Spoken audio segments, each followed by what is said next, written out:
And we're live once again. Welcome back, ladies and gentlemen, to another episode of Evil Live. I'm your host, the Evil Tyrone. I've got a very special guest in the building today. The man, the myth, the legend, Terence McKenna. Because How this, you doing? How you doing? yes, welcome to the show, Terence. How are you doing today, man? Oh, perfect. Thank you. Nice to be here, and really nice to see you again, Tyrone. Oh yes. I really enjoy Terrence's show he has with Curly Girl at the movies and West. Psycho Babble Live.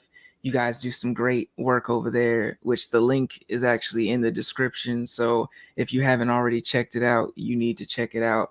I'm on one of the episodes as Yep, well. The possession episode. Talking about one of my favorite horror gems. Abby. Yes. So we're live once again. Soothing Smooth says hello, Terrence. Good hi there. vibes. Good Nice to see you. vibes. Yes. All right. So we're starting it off with because you're a big movie buff, Oh, huge movie buff. It's like it's your life, man, and I love it. I love that it's your always has life been. because it's a part of mine as well. Hello, Mika. Hello, Mika. Join in the chat. Hello, Right there. everybody. Hello. Now we're gonna start it off with your horror origin story. How did The you how did horror you get into origin story. yes? How did you get into the horror genre, I don't Terrence? know. Well, as a child, you saw Hammer horror films on television, right? The Christopher Lee, Peter Cushing. I recall seeing them at a young age, and my family were weird. They didn't own a washing machine, but they owned a VCR. And this was at a time when a VCR was like £500, right? In the Yes. early 80s, right? This was a massive investment. And for some reason, my mother showed me An American Werewolf in London at a very young age. I've got a video review on my Yes. channel where I go into more detail about this film, right? And it Yes. absolutely traumatized me, right? Traumatized me. I couldn't sleep, cry my eyes out, all that sort of stuff. And in order to console me, my mother said to me, "Oh, it's all fake and stuff. It's all like rubber and plastic."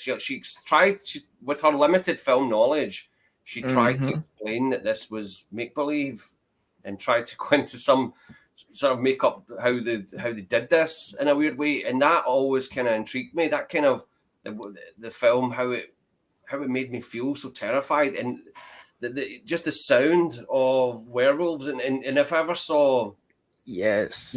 even if I saw an actor who looked kind of like David Norton in the film, I would be terrified. I would be absolutely terrified. But but that was my first proper horror film that just absolutely scared me, and I didn't watch it again properly till I was in my early teens, and then it was like an obsession. When I get into a film that I like, I get obsessed with it. I watch it again and again and again, and I want to know every ins and outs of how it was made, right? Yes. And yeah, Werewolf in London, American Werewolf in London was the first one. But more embarrassingly, I would say the thing that scared me before that would have been the Incredible Hulk TV show. Ooh, Yeah, interesting. there was something Interesting. about Bill Bixby when the color of his eyes changed when he got angry and then transformed into Lou Ferrigno, Yeah. right? And I think there was something just about loud noises, just people shouting and screaming, and that always really spooked me. I was just a massive coward as a child, right? I was scared of everything. But yeah, those two were the two things that just sort of. And my Wow. parents were fine with me watching horror movies. Horror movies were fine, and I just kind of got more numb to them as time went on. The slasher films that were out, Friday the 13th, Nightmare on Elm Street, watched all of those on cassette. It was the video Yes. store was just the university of horror for me.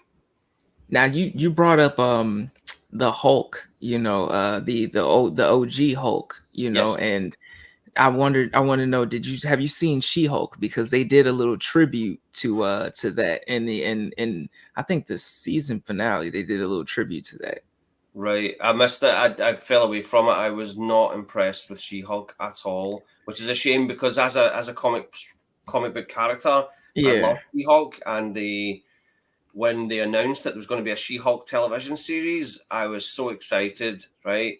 And Mm-hmm. because I thought, wow, this is the first time the Hulk's been on the TVs in 40 years, right? Yes. It's a total Yes. homecoming for the Hulk on TV. I watched the first episode and just saw how lazy the effects were. And I'm not mad on effects. I can forgive shoddy effects, but not only that, it just didn't feel like it didn't feel like a superhero show. It felt like Well, an episode of Ally McBeal with She-Hulk kind of thrown in there. well, yeah, I think that was what they were going for, like with the whole like her being an attorney and everything. But it got better. Like it Right? definitely especially like towards the end, they ramped it up. It was they went very meta, but it's Okay. something, it's everything's not for everybody. Disney has a lot of they take a lot of liberties when they're doing these transitions to these Yeah. bringing these characters around and stuff like that. But the Ice Lord has joined us. Shout out to the Ice Lord. Mika says American Werewolf in London. I could imagine that being terrifying to see as a child. Yep. Still one of the best werewolf Easily. transformations. Yes, yes, top tier, definitely top Well, tier. it's Now, wonderful. oh yes, oh But yes, see, that also led on to the Thriller video because I remember when the Thriller video first dropped, right? yes, And that was an event. That was an absolute event. And when they had that opening sequence with the "I'm not like other guys," and he turns into that cat creature, which yes, which so happens to be totally connected to An American Werewolf in London because Michael Jackson had seen an American had seen An American Werewolf in London, and he wanted to get the same director and the same crew on board to make this video. Wanted them to make him into a monster. So he got yes, John Landis to direct it. He got Rick Baker to do the makeup effects and all that stuff. yes. And yeah, that was another one. I would my routine would be to run behind the couch. Behind the couch is where I would sit and just go, just frightened, and I was so terrified of Thriller. Oh, Absolutely, oh yeah, Thriller was definitely one of the first things that like frightened me as a child. That and Tales from the Crypt. Just the yeah, music and the visuals and stuff like that. Just terrified the yeah. crap out of me. I think it's just when because he does that whole kind of like when he's changing, and then when he looks up and his eyes are all changed, and he's got those fangs like that. You're just like, oh, I think I might actually have the original cassette lying around actually for Thriller, the Oh, making of Thriller video that they oh, brought out. wow, I used to watch it. wow. I used to watch it a lot, like not too long ago. Just showing them making them up and stuff like that. Just fantastic. Yeah, it's something about like watching behind the scenes of like those, especially like the heavy prosthetic, productions, because I love prosthetics, especially when they're done great, like Yeah. Thriller or Return of the Living Dead and stuff like that. Like just I could sit back and watch a documentary and just be mesmerized. It's like getting to see it's like getting to see behind the curtain of a magic show because these guys are even Tom Savini said this in one of his documentaries. It's like being a magician, that's what it is. You're creating this magic trick, Yes, and it's right in yes. front of the camera. It's all in camera. There's no You're not relying on some computer wizard somewhere. Yes, yes. It's wonderful. I totally agree. I totally agree.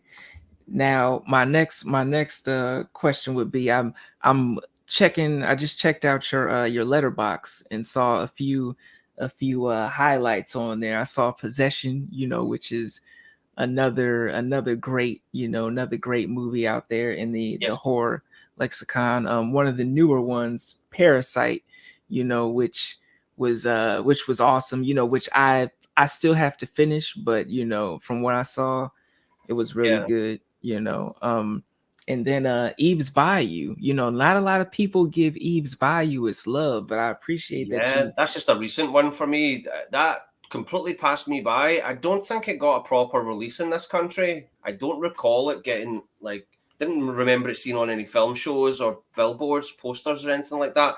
I think I first really became aware of it from the horror noir documentary, and then I also Yes. saw Curly Girl review, and she gave it just a glowing review. But she also said this isn't a horror film, right? And not by her standards, but I think it is a horror film, and I think it's riveting. The ending to that was just it was like a punch in the throat. The ending to Eve's Bayou, it's just a wonderful film. And do you know what I thought was really interesting about it? Because it was about an African American family at that time of just I don't know, it was the 50s. I think it's set in 50s or early 60s. It But was the they yeah, somewhere around that time. Yeah, but there's none of that. There's none of that racial prejudice pressure. That's so right. I know that so many films would rely on. You know, there wasn't. I don't think there was. I don't think there was a white face in the whole movie. And you know what? That to me was a breath of fresh air.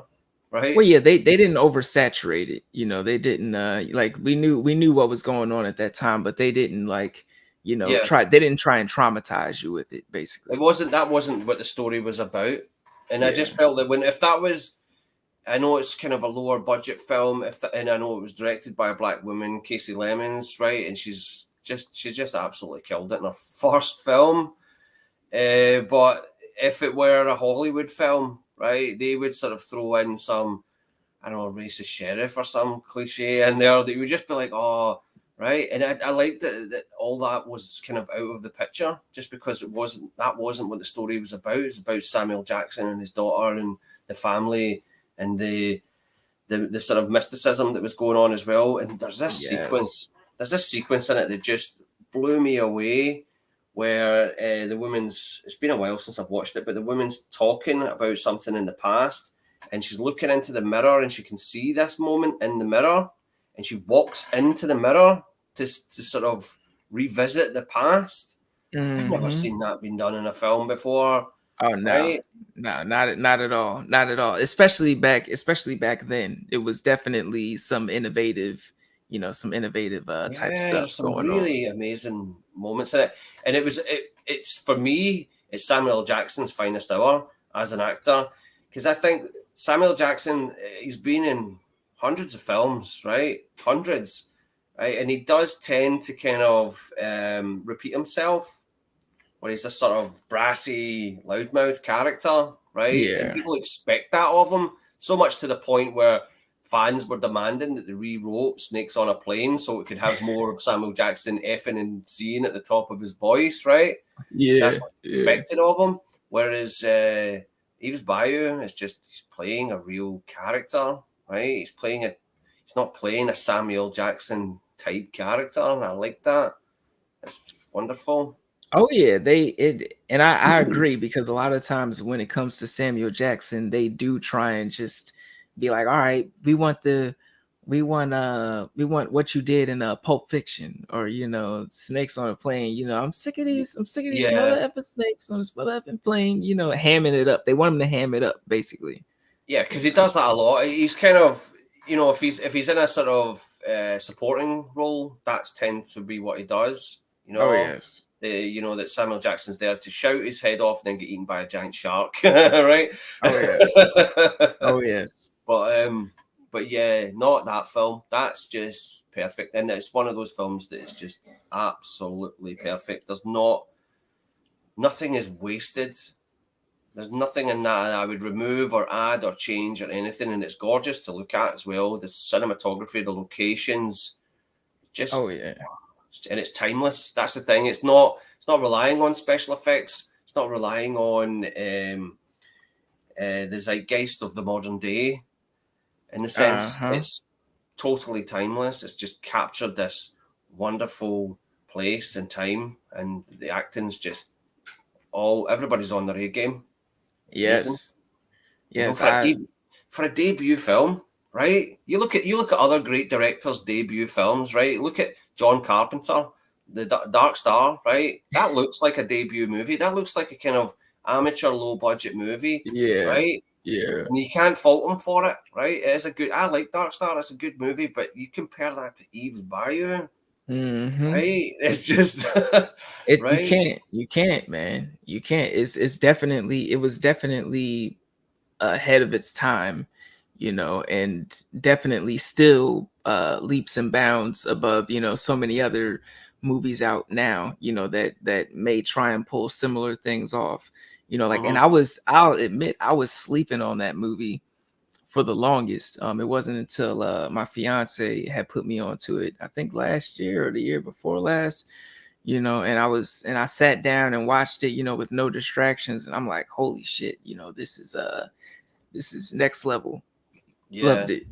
But the thing about favorite films is it honestly it changes like the seasons for me, right? Because I that's what I'm saying. I see a new film that I really love. It just gets pushed right up there, and I've Oh yeah. totally forgot that. Oh yeah, that's right. I still love Blade Runner. I still love Dawn of the Dead. I still love these great movies, but I've watched them so many times that this one is fresher for me, so that But gets pushed up. you grow and you evolve, and there's a certain feeling that comes with exploring and finding a new movie and feeling a passion for it and a love for it, because for me, Yeah, I had to feel that way about the Evil Dead. Like, I'm wearing the Evil Dead shirt right now, but it's a like peach. growing up, thank you, growing up, that was it for me, Oh but yeah, now as an adult, I'm like, well, I love Night of the Demons, and I love High Tension, so it's like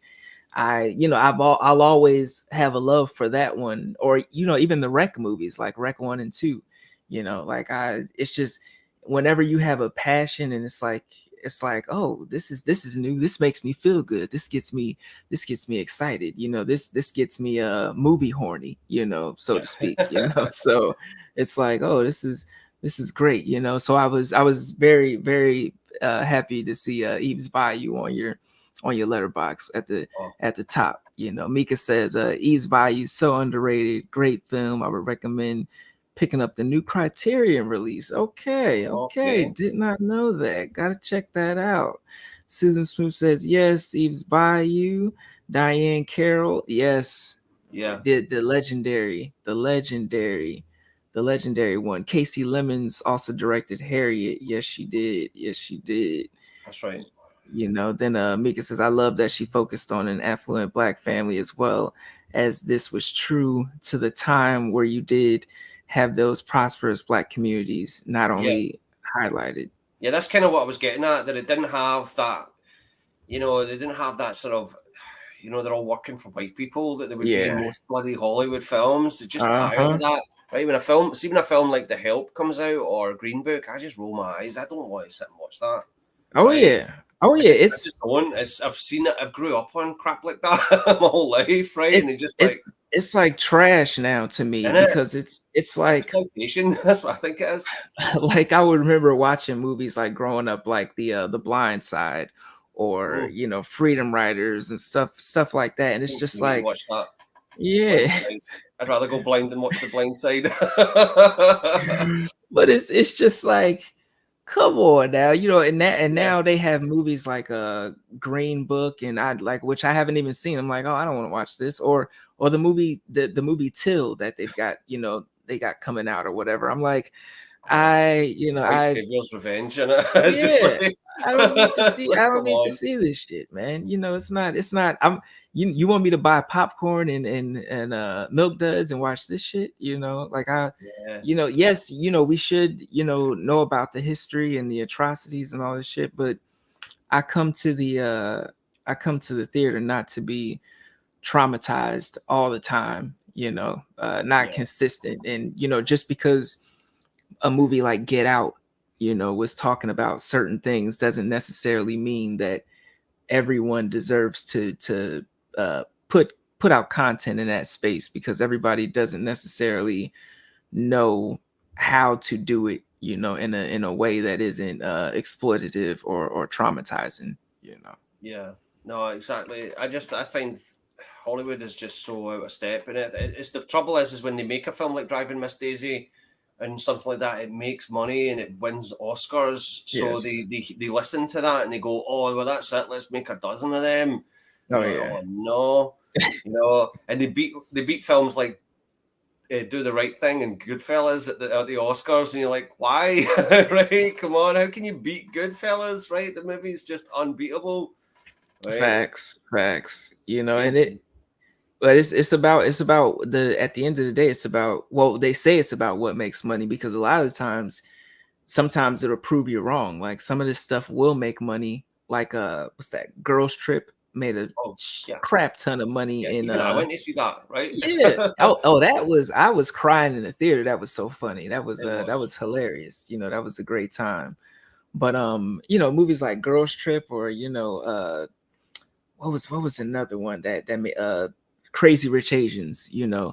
and you see like these movies come out and people are like, oh my God, it's gonna change things forever. I'm like, no, it's not, because if this were someone else making this movie, we would have gotten Crazy Rich Asians 3 and 4 by now, The but same could also be said about the elderly, right? I yes, once read William Goldman's amazing book, The Adventures in the Screen Trade. If you've never read that, that's a great book. William Goldman wrote the screenplay for Misery, The Butch Cassidy and the Sundance Kid, The Princess Bride, yes, right? The guy's a legendary screenwriter, and he wrote this amazing book in the early 80s called The Adventures in the Screen Trade.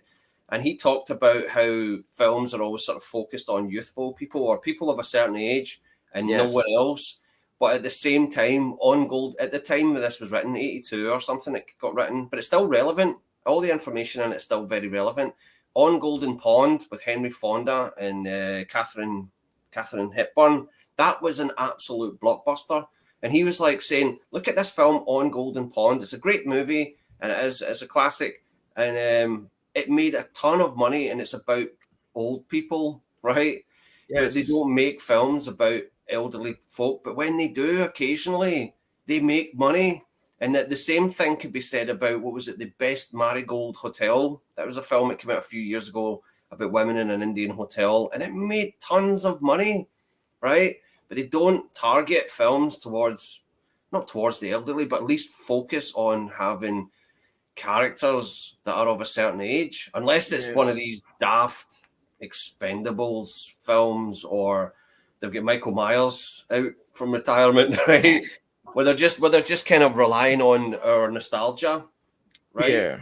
And yeah, it's weird. They seem to have such a narrow-minded view on representation for everyone.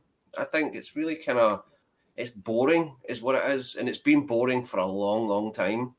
No, I love it. And that's I love like when they take risks, like because Yeah, you were talking about like using older people in movies and just, or even in television. Like I was watching American Horror Story. I think it was the season before this one. It was last year, the one that everybody hated. But there were performances in there by older people that were killing it, right. more than the younger people. And I'm like, shit, this is like, if you can act your ass off, Yeah, so but I mean, what I'm kind of getting at is actually like stories about elderly characters. Obviously, if you've got Stallone and he's trying to hide his bald spot and carrying a yeah, machine gun at 70 or whatever, or Harrison Ford, right? That's kind of embarrassing, right? yeah, Whereas, because they're playing younger to an extent, yeah, but if they're playing elderly people like Henry Fonda and Catherine Hepburn, they were playing old people in that movie, and it was beautiful. I love On Golden Pond. It's a wonderful film, and that was precisely what William Goldman was getting at. Is that he was saying that, look, this film made money, people loved it, and then Hollywood just ignores it, and it's straight back to like teen sex comedies, right? yeah. That was the order of the day. We've got enough of that. We've got enough of that. That's why I'm so glad when I see a movie, or even a comic book movie that's not starring like someone in high school. I'm like, I'm like, yes, there's that experience, but shit, we need some. I don't know. Maybe because I'm old. Maybe because I'm getting older. I'm getting up Yeah, there. but That at I'm. the same time, even when you're younger, you can still enjoy a film that's not targeted towards you. Oh yeah. A film that's about like a group of women hanging out, I can enjoy that, Oh right? yeah. Quite I easily. I when I was younger, Now and Then was my Yeah. shit, man. Now and Then. I don't know if you ever saw. I don't know if you ever saw, or was that, the First Wives Club, or Yeah, just Beaches. I like, love Beaches. yeah, Yeah, Beaches was my mom introduced me to Beaches. Just absolutely. yeah, just films that aren't necessarily like your stereotypically, Yep. demographic, but you're Not just all like, this is guns a and car great movie. chases. Yeah, exactly. Yes, I mean, I yes. must admit, when I was 13 years old, that was it. I didn't want to watch anything unless it had monsters, guns, car chases, horror. I was just completely ignorant to anything, right? Oh I'll yeah. never watch that rubbish. That was my attitude. It's already rubbish just from the box cover, right? It's got Barbara Streisand in it. I don't want to see it, Yeah, right? now I'm like, shit, if it's got Barbara Streisand or Meryl Streep, I'm like, oh shit, let me check this out. This is at the top of my list, Yeah, I know. It turns out to be great. Oh yes. Oh yes. We got Christine joining the chat. Hello, Hi, Christine. Christine. And then we got Curly Girl at Hi, the Curly. movies. Welcome, welcome. Shout out to everybody for hanging out tonight. Shout out. Mika says that On Golden Pond is a great movie. So Most how old are definitely. you? 104. See, I've gotta check out Golden Pond. I haven't seen it It's yet. beautiful. It's a beautiful film. Yes, we need to tell stories about real people. They act like certain demographics of people don't exist. Facts. Yeah, Facts. We do. We need more real stories, more because just because someone doesn't look like you, or in your same age bracket, or wasn't whatever, does not necessarily mean you will not relate to the story if it's being told yeah. properly. Because that's precisely what Roger Ebert said. I thought this was a wonderful thing that he said, is that the beauty of cinema is it's one big empathy machine. It's Yeah. there for you to empathize with it. And that's, Yes. you can watch a film like City of God, right? Which is set in Rio Yes. de Janeiro, right? Yeah. Yes. It's totally, that world is so far removed from my existence, but you can still empathize with it. You can still understand it. And the film is designed in a way for you to do that, right? Yes. Yes. Exactly. But so many people are just like, this is the target audience. We need to make a character just like the people that have purchasing power, because that's what it's about. It's about selling you a lifestyle. You want to be just like this character, Yeah. right? Yeah.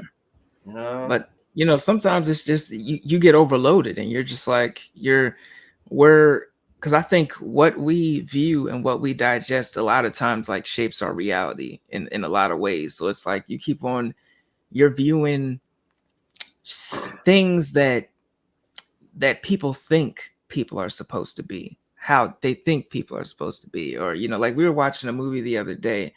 I forget which movie it was, but it was me and my girl, we were talking, and I was just like, this is not how teenagers talk. Like, who wrote this? Like, it was the writing was horrible, right? as far as the dialogue with the Was it teenagers were bodies, going. bodies, bodies by any chance? You know what? I enjoyed Bodies, Bodies for what it was, but it was not the best, movie. That's I why I keep know hearing. I know Mika, she agrees with you.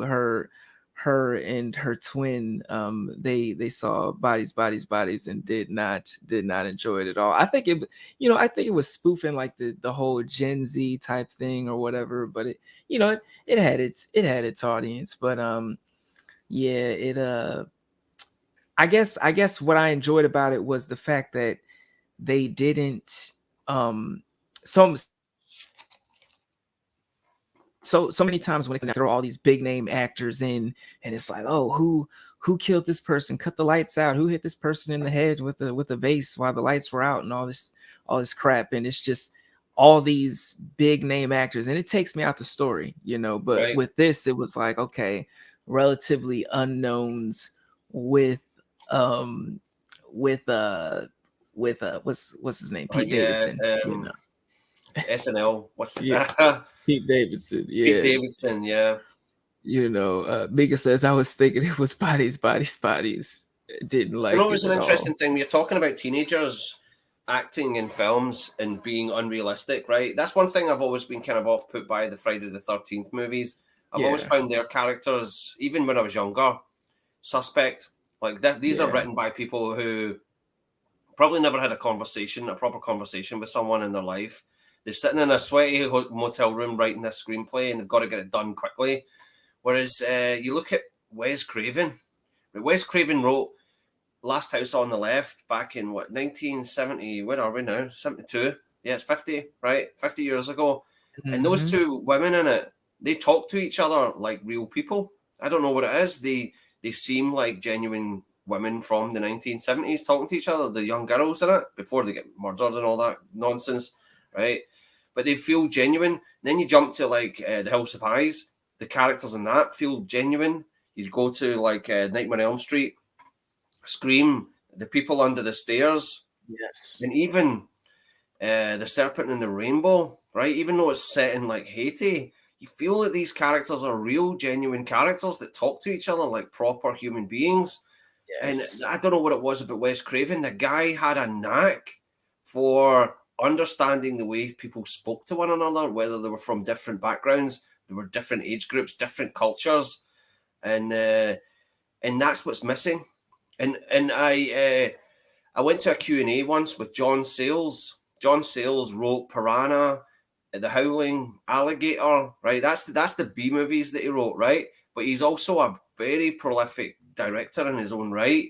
You know what the money that he made from writing B movies for Roger Corman and people like that, he would funnel that money into directing his own films such as The Return of the Secaucus 7, Brother from Another Planet, Lone Star, great independent films, right? The guy is a yes, legend in independent cinema. And when he did this talk, I asked him, uh, so how do you write such great dialogue, right? Because that's one thing, and even The Howling or Piranha, great dialogue in those movies. And he went, you just have to listen. You have to listen to people, yes, right? You have to listen. You have to understand the way people talk to each other, real people, and that's it. You find that these, and I've said this time and time again, that I find Quentin Tarantino's screenwriting uh, for me, right? yeah. We were just talking about what was it? Once Upon a Time in Hollywood, or how Yeah, just horrible it was. You know. yeah. It because they're not real people. They're like movie characters. Tarantino is a guy who's watched tons and tons of movies. The guy knows a lot about cinema, right? And he can direct films really well, and he knows his stuff. But when it comes to people talking to one another, he's making reference to an old Don Simpson action film, an obscure 70s grindhouse movie where he's either lifted the lines wholesale or he's changed them about some way. He's not, it's not from conversations that he's had, it's not from real experiences.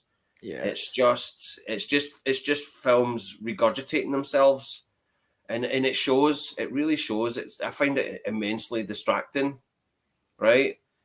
And which is interesting because Tarantino never went to film school or anything like that, right?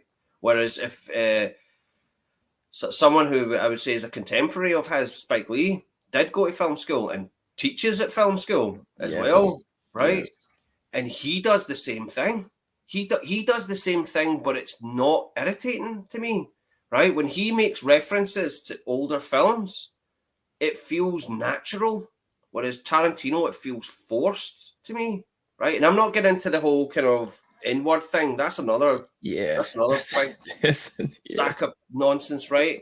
But I'm talking about it as a storyteller, as a filmmaker. He wakes you up out of the film. He actually goes, here, there's a reference here to the Illustrated Man. There's a bit in Once Upon a Time in Hollywood where they're driving the car and you hear on the radio, it's like Rod Steiger in the Illustrated Man, which was a film from the 60s, right? Which I'm not a big fan of, right? But I have seen it, and I'm kind of going, why does he have to make a point of us hearing on the radio that the Illustrated Man is out in the cinema? Who cares, right? It's just so he can go illustrated man, wake up, the illustrated man. Whereas, I'll give you a Spike Lee example, the Inside Man. You Yeah, ever seen Inside that? Man. Mm-hmm. That's a good film, right? And Yes, there's a yes. moment in it where, because it's a hostage situation in a bank. Someone actually says, "This is kind of like Dog Day Afternoon." Someone just comes out and says that this is kind of like Dog Day Afternoon, right? And it feels Mm-hmm. kind of natural. It feels natural for someone to say that. They're just like, yeah, this whole situation is a bit like Dog Day Afternoon, right? So he's making a film reference which feels natural. Or even in The Five Bloods, which was on Netflix. That I loved that film. I thought it was Yes. great. And there was a part in it where the characters are all going up on a boat, and they're playing the music from Apocalypse Now, the dun, dun, dun, dun, dun, dun, dun, dun, dun, dun, Ride of the Valkyries, right? They're going up the river in a boat in Vietnam, right? Now that they're elderly, and and it feels natural because they know Apocalypse Now is famous film. They're going up a river, famous film about going up a river in Vietnam. It feels Yes. natural, even though the movie's going, yeah, Apocalypse Now, isn't that cool? But these characters are thinking about it. They're going, oh, isn't that funny, right? And it feels totally natural. I don't understand it. I don't understand where the entertainment value is when you're getting woken up all the time to pay attention to some obscure movie reference when you should just be telling a story. Let us absorb the story. Let us get invested in these characters, right? Yeah, don't take me out of the Don't story take me out of the because you story. you want to shoehorn in, some reference that, the Yeah, majority of the audience isn't going to appreciate, in any way, yeah, like, it's like there's a time and place for everything. Like you said, if you're going to put something in there, make it a part of that world. Just don't, yeah. yeah, make it a part of that world. Because the thing is, when Scream did it, when Scream actually made references to Halloween and all the cliches in slasher films, that was the point of the movie. The movie was postmodern, right? It was Yes. looking at the slasher films and it was taking them apart, but at the same time, it was still living out the cliches of the slasher film, right? So Yes. it had that kind of meta knowing thing, and that really worked, right? And it's weird when they do it now, when they do the 2022 version, it just feels like a kind of lazy rehash to me. It is. It is what it is, man. Like, I know a lot of people Yeah, love the new Scream, but I'm just like, they're not trying. They're just rehashing in the it's like you were meta before, but now you're trying to meta the meta on top of the meta. And it's like, what are yeah, we doing? What are we doing? it was just lazy to me. There was one part in it where I actually felt nostalgia, and that was when I heard Dewey's theme tune. I heard Dewey's theme song. I was like, Yeah. oh, that's right. He had a theme song. Oh, wow. Takes me back to being 16 again. Mm-hmm. Great. Yeah. It's they did it right at a certain time, but I think if you're going to keep bringing up these characters and bringing back these legacy films and legacy antagonists and protagonists, you have Yeah, to evolve. You have to evolve how you tell the story, because yeah, if you exactly. don't, then it's just going to be a crap show, and which brings me to which sometimes you go a little too far, because which brings me to your background, because by the way, I love Terrence's background tonight. The Halloween, the pumpkin in the background, that's a real pumpkin, by the Yeah, way, someone named folks. him Nick. Max from I forgot the MSG. Someone helped me out in the chat there. Uh, is the name of his channel Max? He came up with the name. They call him Nick after Nick Castle, the original Oh, shape from Halloween. Yeah, awesome. who's also a Awesome. great director in his own right. I love Dennis the Menace, and what's the other one he did? The Last Starfighter. Yeah, Oh, like Dennis the Menace was amazing. You know, yeah. one and two. I just it was a great time. I still have fond memories. I still have fond memories. But it Yeah. takes me back to I have brought it up because of I recently watched Halloween Ends and Oh, saw oh, saw the risks that they took, and I was just like, you guys didn't have to at all.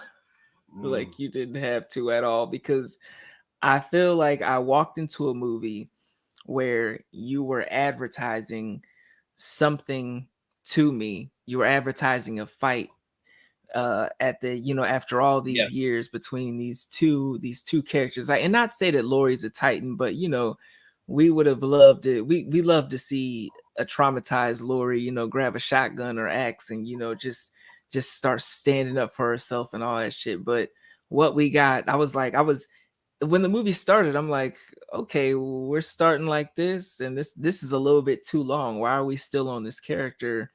And Mm. then we start to get the love story, and I'm like, what the Oh, what the hell is going on it's here? so bad. It's so bad. You're expecting Rocky 2, but you get Rocky 5 in it. That's what it is, right? Where there's not even a proper boxing match at the end, Yeah, right? yeah, You want that moment like Rocky 2 where Apollo and Rocky both hit each other and they both fall down at the same time and they're at the ropes, right? That's what you want. You wanted it to be an absolute, right, it's coming right down to the wire, right? And I've seen so many people saying, I hope Laurie and Michael both get it. They both die at the same time, right? That would have been great. Just, yeah, they were really advertising it as the pure, the big boxing match. That's what it felt like. And then it turned it out to be was. some mumblecore, Yeah, boring drama that and wouldn't even fly on a daytime soap opera. I'm sorry. Seriously. I'm just like, and how because I know a lot of people didn't like Halloween Kills, but I enjoyed it for what it was. But I feel like watching Halloween Ends ruined Halloween Kills for me, kind of, because You ruined the whole it's trilogy. it's It like made it all pointless for me. Michael walks out of that house and starts just laying waste to the firefighters. But then in the next movie, you got what's his name? Corey just grabbing him, and just I'm just like, what are we doing here? Like, I thought, are we joking? Is this a joke? Like, I couldn't do it. I Do you couldn't do ever it. do you ever remember that Simpsons where they decided to make Itchy and Scratchy less violent? Oh Because there yeah. was all these complaints about Itchy and Scratchy being this violent cartoon, so they decided to make them less violent, and all the kids were just like not interested and were bored. That's Yes. what that made me think of. It just made me think, right, you gave us all this, you just satisfied our bloodlust, right? With this sequel. As silly as Halloween Kills was, it delivered the goods, right? In that front. And at the very end, you had Laurie holding a bloody knife walking through the hospital, right? She was ready to Yes. kick some ass. Then the next movie, she's sitting there writing her memoirs and knitting and all that, right? Which Yeah, I'm made like, no sense. 40 years she's been sitting waiting for this guy to come out of the nut house, right? And and it happens, right? So she's ready for him. But now her daughter's dead. They've taken down the Myers house, and Michael Myers is still on the loose, and she couldn't be more chill, right? You're like, what's wrong with this character? She yeah, just, she it looked like it looked like I was watching like an Invasion of the Body Snatchers or a Stepford Wives type yeah, situation, where that's I was like, right. this is, and there was a certain part of me that was happy to see that character just be in a better space, because she's always with a glass in her hand, or a shotgun Yeah, right by the in the couch. sunken place. Yeah. Right Yeah. that's where she is, still to Yeah. this day. But it's like, you guys made some hard choices. You went there, you stuck with it, because I'm just like, holy shit. Because I wouldn't have mind if they went back to the Curse of Thorn, Oh, and did it yeah, in a new way, just did it honestly, better. you know. If it ended like Blazing Saddles, with the camera just moved into another film studio, and we saw Yeah, a bunch of people tap dancing, that would have been better than what we got.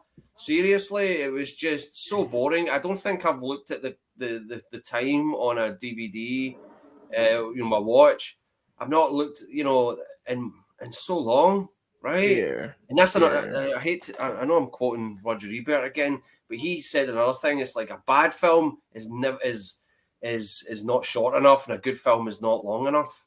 That's the thing. yes, You watch a great movie, and it just flies in, and you're like, oh, is that it over? That was what, 3 hours long? Didn't feel like it. Whereas uh-huh. that felt like it went on for hours. Hours and You know, hours and hours. You know, it it did, and was it really dragged. And it was that, when is this going to start? When is this going to start? When is this going to start? Then you got to a point where it's, when is this going to end? When is this going to end? Right? That's what I found myself saying all the way through it. I was and I just so was so bored. excited. You know, I had got my big because I had rented. Luckily, I had made the smart decision and rented it on Peacock. You Yeah, know, and I got my big bowl of popcorn. I had my new popcorn maker, so I had a gigantic bowl and went over yeah, my dad's house. You know, me and my girl, and we're just like, all right, we're gonna finally watch this shit. We've been waiting years in the making. We're gonna see this, and then what we just got, it was like honestly, I think I fell asleep a few times during the film because I'm like, what are we doing? You know, like where are the kills? And then there was a scene which like really took me out of the movie because I'm like, when did Michael become the Oogie Boogie Man? You know, where he's dragging someone into the tunnels or whatever. Like, you know, like it for someone who's hunching over and is getting, manhandled by yeah. Corey, you know, but you're dragging people into the sewers, it was just very out of character. I'm like, he's never done this before. Like, what are we doing? What are we doing? Yeah, I know it didn't, and it was all. I hated the way it was all explained to you. That's, the golden rule of screenwriting is show don't tell, right? And then that's where we had this terribly written monologue by Jamie Lee Curtis explaining that they took down the Myers house. Her daughter's dead. All this information that was Yes. very important. I'm sorry, the Myers house is a very important landmark in the Halloween franchise, right? To just tell Yes. you that it was just knocked down. I mean, just tore it down. My daughter's dead, right? And just the whole town hates one another, right? All this stuff we could have seen happen, Yes. Yes. right? Which would have Yes. been compelling, right? So so many decisions, so many bad decisions in this one. So many bad Yeah. The, decisions. the thing is, talking about it with other people have just picked it, honestly ripped it to shreds. The thing that really annoys me as well, how do you feel sorry for those parents at the beginning? Corey gets sort of lionized by the whole town, which is weird, right? Even though it only happens with a small group of people that seem Yeah. to bother him, right? But it's 1 year, 2019, because the original set in 2018 with the first part, and 2019, he's babysitting a kid on Halloween night, right? Yes. On his own, right? Michael Myers is on the loose. Who does Michael Myers kill? Babysitters, right? Right? So these parents are like, yeah, Michael Myers is on the loose. We'll leave him with this dorky guy. We'll leave our only son with this dorky guy on Halloween night, right? Where Michael Myers normally strikes. And this is 1 year to the day. So this is pretty much decimated Haddonfield. Honestly, these people don't love their son at all. They may, right? They hate him. They That absolutely hate him. no, I Right? totally agree. I totally agree because it made literally no sense that they would leave Corey in charge, especially after the trauma that that town went through. Like the whole town Yeah, was ramped up. Evil dies yeah, tonight, and then the next year they're just yeah. like, You should get a special insurance policy if you're babysitting on Halloween night, right? You're like, yeah, yeah, there's Evil Knievel, the babysitter, right? Yeah, uh he'll huh, jump 4 buses and he'll also take out Michael Myers. yeah. That's like a Nonsense. surcharge. That's like a Yeah, surcharge. You know, doing it on idiots, Halloween absolute night. idiots. You It know, was but yeah, I think I agree with Mika. Halloween 2018 is the end of the franchise. Yeah, For yeah. her is They'll you never know win me back. No, they've burned me too many times, and they want they tricked me. They were like, "Oh, John Carpenter's, he's giving it his blessing. Jamie Lee Curtis is back, and they're going to fix it all. Buster Rhymes won't be in it, even though you wish he was now. Eh? Come on, Buster, come back. yeah, I like shit. like Yeah. I wish Busta Rhymes would have pulled up and shit. Busta Oh, Rhymes could have been like the new Loomis character. oh, He could have. absolutely. Yeah. It would have made the movie infinitely better. Yeah, they could just end on a hip hop video and I'd have been so happy. Anything but that paint drying that I saw. Honestly. Yeah, it was definitely an experience that I don't think I could go through again. Hmm, I feel yeah. comfortable with putting it at the bottom of the list um below Halloween 5 for me. And like I know a lot of people didn't like Resurrection. But Resurrection at least was fun. There was Yeah. at At least some fun in it. least things happen in it, right? It doesn't decide to become a boring soap opera. And that what I found hilarious is Alison, the character, that actor was trying her best to seem attracted to this guy, right? Yeah, Even though there's nothing in the script that justifies her feeling attracted to him. Oh yeah, that they're both kind of damaged because her grandmother's Jamie Lee Curtis, and because he had this kid that nobody cares about, right? facts. Guy, right? So yeah, she was really working hard as an actor to seem interested in this guy, and I found that hilarious. Right, she was really doing her best. Or even to have her say like, to have her forgive the fact that he killed someone, so close, and it's like, oh, is she damaged enough to forgive this? It's like, what the hell are we doing? What the hell are we doing? Exactly. Bring back Mika said Dangertainment. Bring back Dangertainment. That's what we need. Yeah, I need Dangertainment, your stock has the gone up net now. the, That's it. that if we would have got a Netflix miniseries, 4 episodes of Dangertainment, Yeah, webcam, make it it would happen. have been That's the only way infinitely they can better. win me back. Yeah, Oh, yeah. I don't know. I don't know. But my next question would be, do you have a favorite subgenre of horror? A favorite subgenre that sticks out to you? not particularly. I love it when a film bends genres though, right? Where it kind of Yeah. switches it up a bit.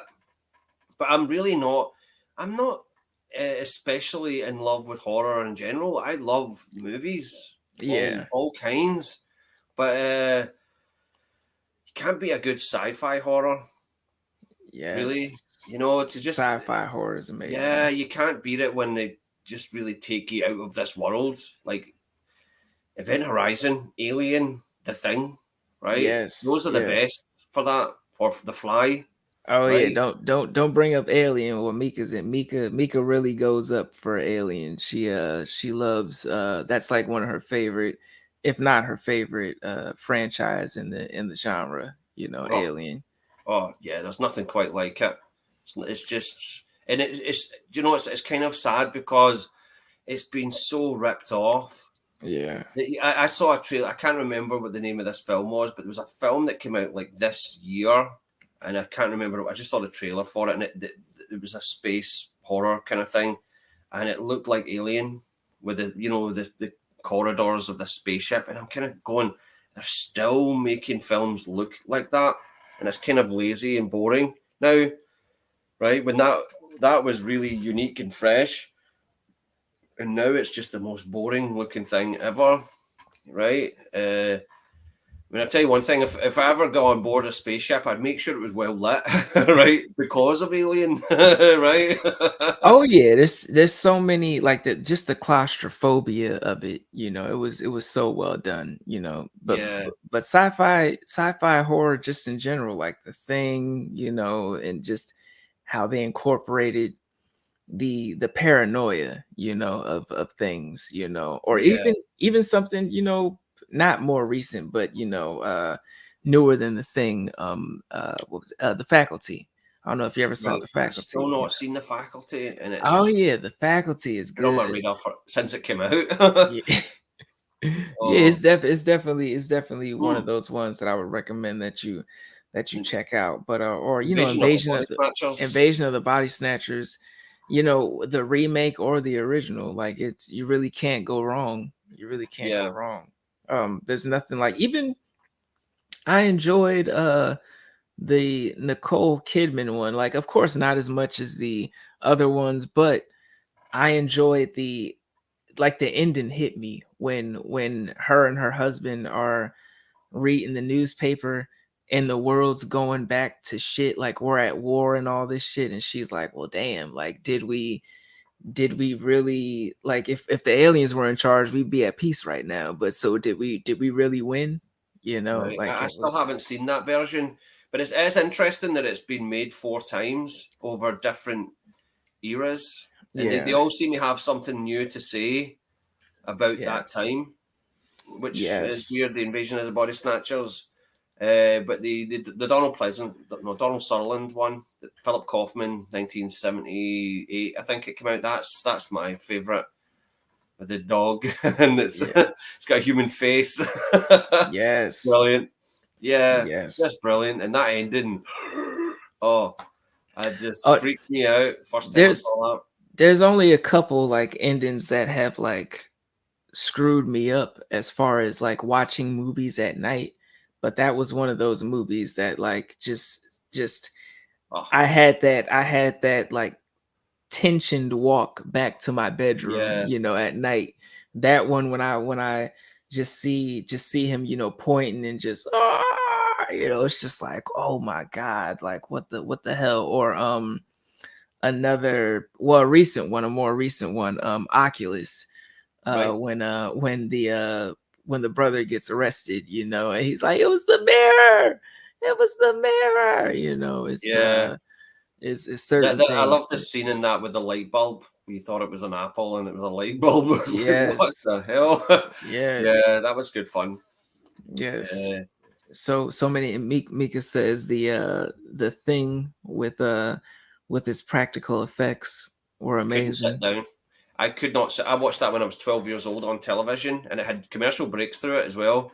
And that sequence where the chest breaks open and all that. Oh I dude. was I was sitting on a couch and watching it, and I had to stand up. I just felt like the couch was going to start grabbing me and sucking me in. It was just so freaky. It was, I don't know, it just really freaked me out the first time I'd seen it. And the brilliant thing about the thing is, it's full of a lot of subtlety. There's a lot of Yes. subtlety where it reveals who was the thing at any given time, right? Yes. So Yes. who got the blood? Who? Where's this person's jacket been hanging and all this kind of thing, right? And I love how the ending is just completely open to which one is it. And I like the way that Kurt Russell and David Keith, it's Keith David, sorry, not David Keith, two different actors. Keith David, they've both kind of given up, right? Even though one of them is the thing, right? But Yeah. they're both just like kind of, oh, fuck it, right? Right? Oh It's yeah, too, it's it's definitely a too, moment in cinema. That is oh, definitely a moment in cinema history. mm. Where you just have that ending scene, and they've given up, and and especially you've seen all the shit that they've gone through, and it's one of those memorable moments. I also like the dynamic in the film that they're all men, right? Yeah. Rarely do you get a horror film where they're all men, right? And I know Hmm. that there's so much male supremacy in cinema generally, behind and on front of the camera. But for the thing, I think for the thing, it really works. Same with to be opposite to that with the Descent. The Descent, Oh, The where Descent was yeah, amazing, man. right. It is great to have an all female cast in a horror film as well, and they're not just scream. They're not just slasher Scream. fodder. They're not Yeah. there to just take a shower nude and get stabbed, right? They're actual characters in a horrible situation. And I think Yes. that's great. I would hate for the Descent to have some token male in there. Same goes for The Thing. I think it's a brilliant it's a brilliant choice because it is different. It is different. Oh yeah. Show me something different. Show me something that Yep, show me a different perspective that I'm not thinking about, or that I have not seen before. exactly. Like I want to be entertained. Like, don't show me some shit that you think, oh, this is gonna work because this worked with these other 10 films over here. Yeah. Like, show me something different. You know, show me something different. Now, do you have like a standout decade as far as horror films? Uh, Not particularly, because you go from one decade, there's always some absolute classic, Yes. right? And I'm not one of Yes. these people that think all the best films were made at this particular time.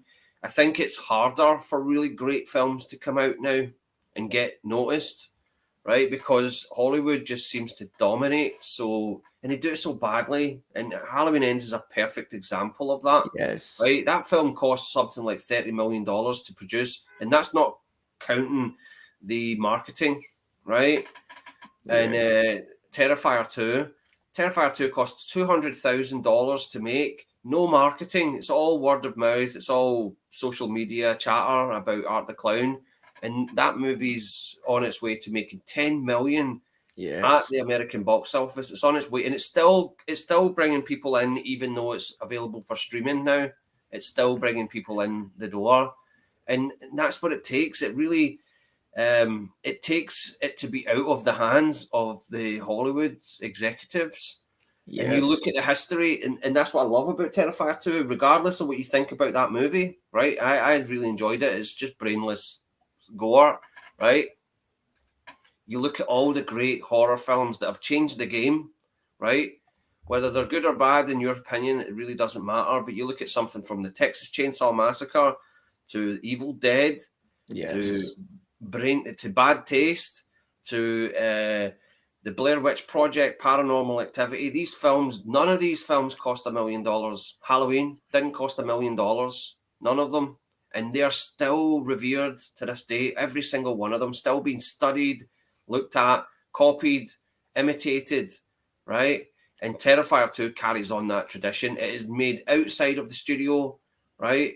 And it's making money from word of mouth, the old ways of like, did you see this horrible film? It was just Yes. disgusting, brutal, nasty. The people that made it are psychotic, right? They said the same thing to Sam Raimi back in the early 80s. I watched an interview with him from the mid 80s where he was in England, and there was people in this audience saying, "You're sick. You're sick in the head making this stuff." And he's like, "What?" Right? You know? Yeah. How dare you have a woman assaulted by a tree? They were chastising him for having a woman being assaulted by a tree, right? Yeah, Yeah. it was certain Inanimate standout object. moments. Yeah, that was just like Yeah, it will forever stick in my brain, no matter how many yeah, times someone tries to copy it or pays, homage. It's like that exactly. scene, it just stuck in my head, even to this day. Even to this day. So I really couldn't pick a favorite decade because there's always one absolute game changer in every one, but it seems to be happening less and less now. But Yeah. I think with Terrifier 2, maybe that's shown the way that you can actually release something theatrically in a limited amount of screens. But if it's good enough, and it's got a wee bit of buzz about it, it can make money. But that's how, like, I think the first Terrifier was only like what, 40,000 to make or something like that. It was like some Unbelievable. insanely low budget to make, and just how quality it was, and just how Yeah. terrifying it was. Or even a movie like Barbarian, like, which didn't, you know their budget was more than Terrifier, but it was still Yep. like not a lot of promotion and stuff, like word of Mhm. mouth, like people on Twitter Yep. being like, yo, check this movie out, Yeah. and Exactly. exactly. And that's the thing about horror. People forget is it saves studios Yes. all the time, right? Exploitation films, low budget films are the ones that actually save the studio. If you look at Shaft, for example, right? 1971 Shaft came out. That saved MGM from bankruptcy. That film, right? Wow.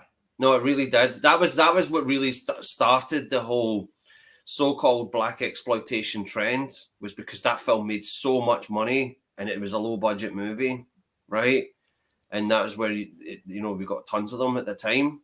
Was primarily because of Shaft, and yeah, low-budget cinema is the ones that save the studios, not these giant tent poles, right? Because that's the thing about people don't realize about Disney. Disney don't care about the films; they care about the theme parks. The theme parks Yeah. is where they make their core business. The films are just ways of getting people into the theme parks because they make a Marvel film, then that means they can add that to the theme park. They've got the Avatar ride, they've got the Star Wars thing. It's all part of that. Exactly. It's just having all these intellectual properties to prop themselves up, right? They really don't care about making great movies, right? And it's sad, really. But it's true. It's true. Like we were watching was it Abbott Elementary the other day, and of course, like everything is owned by Disney now, and then you see like these costume people are wearing costumes, and we're like, damn, it's 5 people in here that's wearing Disney costumes, and this thing is owned by Disney. It's just like Yeah, cerebral shooting into our brains. Buy Disney, buy Disney. it's just the whole product thing. I mean, even what was it in Spider-Man: Homecoming? I remember Peter Parker's best friend was sitting there playing with a Death Star, Lego Yes, Death Star. And like, yes, yeah, you own Star Wars, you own Spider-Man, you own the whole thing. Even though that was actually produced by Sony, that film was bought and paid for by Sony, right? But they made sure that they got enough Disney product in there as well because oh yeah, it's almost like a co-production in that oh sense, oh right? yeah. It's a little wild because every time like you mention like the Spider-Man movies, especially the latest ones, there's always like a Star Wars reference in there. It's like this Yeah, is all like that he product Peter Parker placement. literally said this is just like some Star Wars movie like episode 4 or whatever. I'm like, wow, like it's y'all got to do this every movie just to let us know you own everything. But that's the same. See, you're safe with a low budget horror film because they don't Yeah. get any product placement. You know that now that Terrifier is starting to make money, Hollywood's paying attention. It's been in the New York Times, it's been in Variety, Yes. right? So Hollywood's Yes. paying attention. So the next time there's going to be some real money behind this character now, right? Oh yeah. Oh They'd be yeah. absolute imbeciles if they didn't. And we may finally get a gore. I've been saying this for a long time. We may finally get a gore trend, right? Ooh. And Uh, and now a gore trend now because we have not seen now that I think about it, like we have not Never seen. had a gore trend, even though if you look at the history of films like Evil Dead 2, Reanimator, these movies made money. They all made money. The Fly, these movies made Yes. money. None of them lost a profit, either any of them. But Hollywood's been always been too afraid to go, do you know what? I think we should just have a real gore trend. Do you know what this? You know what this movie needs? Maybe a couple more gore scenes just thrown in, right? This Jennifer Lawrence rom com could do a nice big gory scene in it. Yeah, right. Kind of like Ex- what they did in the late 80s. I remember in the late 80s, because Three Men and a Baby was an absolute juggernaut, right? That movie yeah. was a blockbuster.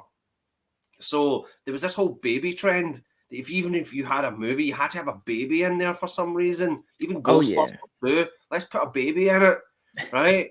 It was just like, look who's talking. There was this giant trend of every film had to have a baby in there for some reason because Three Men and a Baby was such a big hit. And I think I'm hoping that they finally recognise, yeah, let's give it. Why don't we give people a big budget remake of Demons? Yeah, I'm sure they'd love that, right?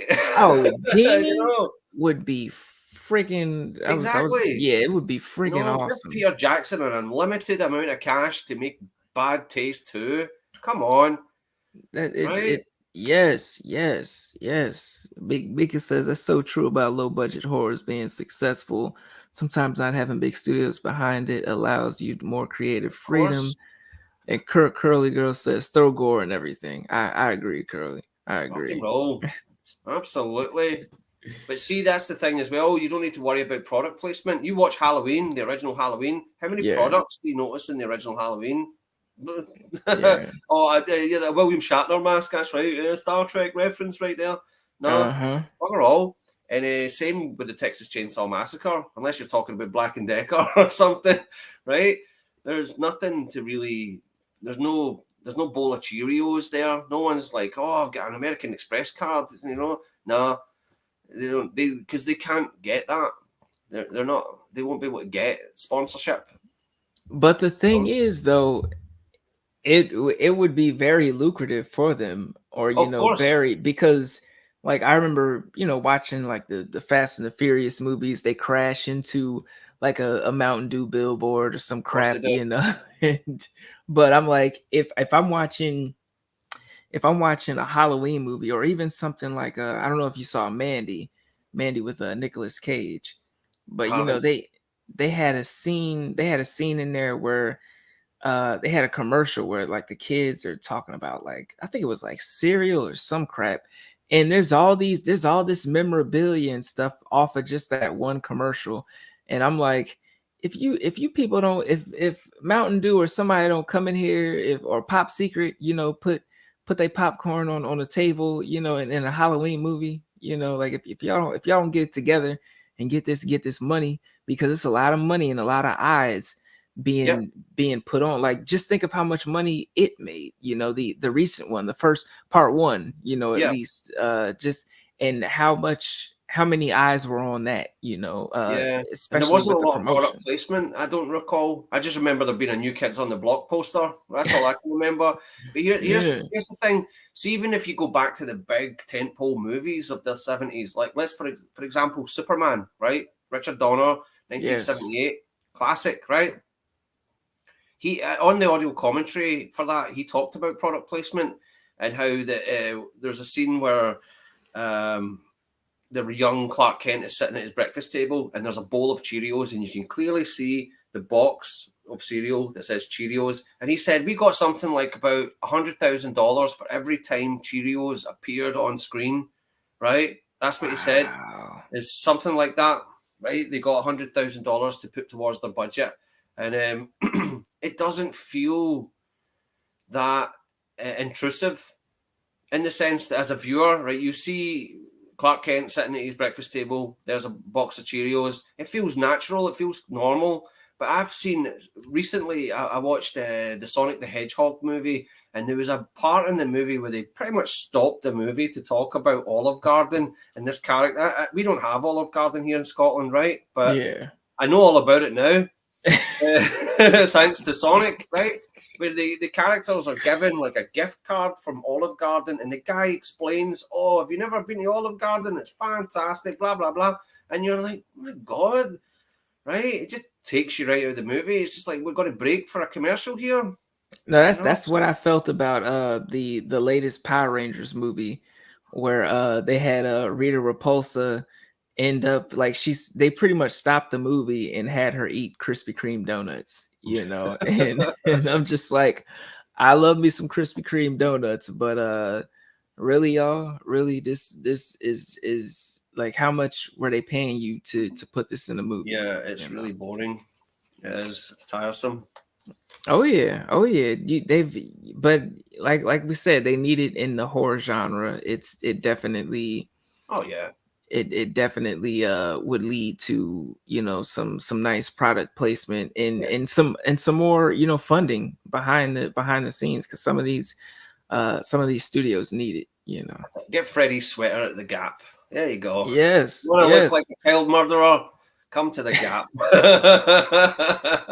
That's it. Yes, yes. If I could, after I'm seeing a Halloween movie, if I could pick up the same shoes, you wanna Michael Myers does a lot of walking, and his feet That's don't it. hurt. If you don't want your feet to hurt, you come to Kohl's, pick up Yeah, pick up that's these it. shoes, You get you know. Converse. stalker version. Yes, yes, yes. Cause they do it with Batman. Every we get oversaturated with this damn Batman merchandise. Every damn where we go. And I love Batman, but I'm like shit. When are we gonna get something new? When are we gonna get something new? Yeah. Now my next question would be: is there a horror movie that you wish you could have been on the set for? Oh, uh, let's see. Event Horizon. Oh, it's a good one. Yeah, that set, it just looks magnificent, and it's all real. I think it all looks pretty real, you Yeah, know. it And looks another pretty. one, I know it sounds really strange, but Life Force, right? Because I found out, you've ever seen Life Force from 1985? It's a weird one. Life Force, no, I gotta add that to the list, man. Toby Hooper. It's vampires from outer space, right? It is Wow. great, but there's this scene in it where the astronauts discover these naked people inside inside these glass cases, right? Yeah. And the actual set, they were dummies that were inside the glass cases because they couldn't put people in it, right? So they made these dummies in this glass case, but the actual set itself, it's just magnificent. It is Wow. gorgeous. It's gigantic as well. This set that they're in, and the trouble is I did a review of Life Force, and I wanted to show off the set, but there's naked people. Well, they're naked dummies, right? And I couldn't put that on there because it would show off the nudity as well. But the set, oh, it's just incredible, and it's all real. There's nothing. They don't use matte paintings or anything. They built this thing, just Wow. gorgeous. Oh no, I've got to check that out. Life Force, Oh yeah, it's a lot 1985. of fun. It's Toby Hooper, big budget movie about these astronauts that discover this ship in space that's got vampires. They're not traditional vampires. They suck the life force out of your body, right? And it's Oh weird. shit. And a large portion of it is this naked woman that walks around, and as soon as the men see her, they're just like, oh my god, right? And they're just like instantly hypnotized, and she just comes up to them and like sucks the life force out of their face, and they just die. It's crazy, but it's fun. It is a really good, fun vampire movie. Damn, it sounds like a good time. It To, really to, is. Toby Hooper, he's got some wild ideas. Like I first got introduced to his wildness and was that the sequel to Texas Chainsaw Massacre. Oh yeah, Like I was chop not top. Yeah. I was not expecting to see what I saw on the screen, especially after the gritty and the just the because after I watched the first Texas Chainsaw Massacre, the OG, the original, Oh, I feel dirty. I feel like I got to go take a shower. It's it's great, isn't it? It's yeah. fantastic. But yeah, the second one's bonkers. I think what he wanted to do was to make it an out and out comedy, and Hmm. Canon Films again, because he was on a 3 picture deal with Canon Films at the time. Life Force was one of them. Texas Chainsaw Massacre Part Two and the Invasion of the Body Snatchers. No, no, sorry, Invaders from Mars remake Invaders that he from did. Mars. Yeah, that's what he did for Canon, and they wanted a horror film, and he delivered them a comedy. So they re-edited it to be more horror, which they didn't do a very good job of because the film's absolutely off its nut. I hated it when I first saw it. Oh, I can understand. I can Yeah, understand, and especially like the opening scene, man.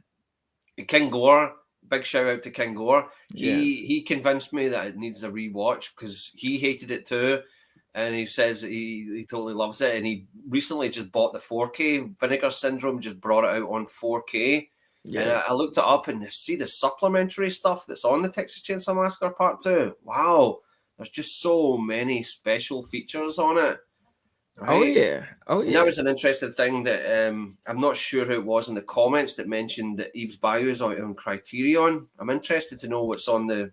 See, that's what I Mika. loved about DVDs was getting all the audio commentaries, the special features, and things like that. Oh I would yeah. I would find I would watch those things for hours, and if Eve's Bayou is just packed full of stuff, then I need to see that. I need to see how they made that film. Yeah, Mika is huge on the physical media collecting. She mentioned that it was on Criterion. She's got a lot of their stuff. I Yeah. definitely have to check it out That's pretty much what I'm since going to it's do out. after this stream. Is I'm going to go searching for that. Right. Yeah, she's got a question for you, Terrence. What are some of your favorite modern horror films? Modern horror. Well, I just recently watched Pearl. That was really good. I thought that was a really Peril. good. Yeah, Where was that? What was it? On a streaming service or?